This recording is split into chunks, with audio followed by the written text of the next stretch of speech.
not too long ago. I'll kind of pick up from there. What we've discovered as staff in talking with a pump repair shop on September the 4th was that the pumps that had failed had experienced a catastrophic failure, far worse than anything we normally would experience in a pump failure. And from that, we learned for the first time that generally these pumps fail. They might lose maybe a cup of oil. These were supposedly lost a couple of gallons of oil. As soon as we knew that day, we reported that to the health department. The health department continued their investigation of the potential source of the cause of the odor. They were dealing with and have dealt with a laboratory in Wichita Falls, Texas, with some case and odor experts. They were given contact with through the Virginia Tech. And after at least 2 rounds of testing of various things, and finally the food grade mineral oil that is in these pumps, because each of these pumps has food grade mineral oil in it because it is in the water treatment industry. That laboratory determined that it was a high likelihood that that oil may have been the cause of the odor.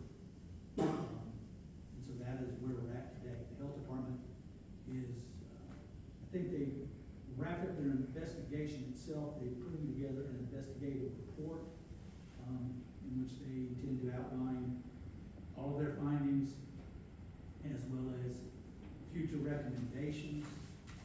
And so we're expecting to see that in the next 2 to 3 weeks. And then we will move forward from there once we see what it is that the health department recommends.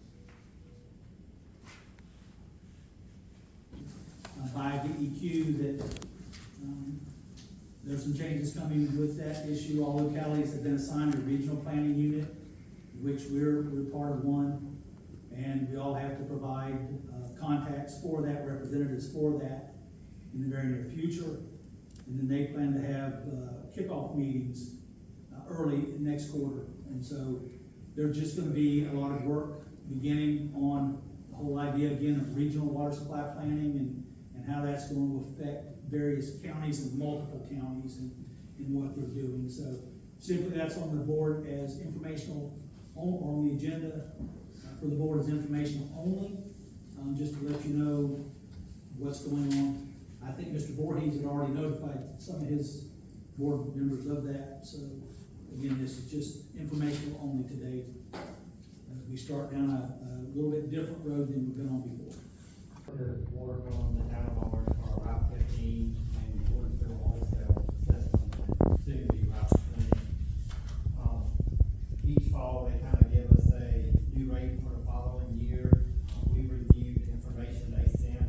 They're going to have an 11.8% increase this year.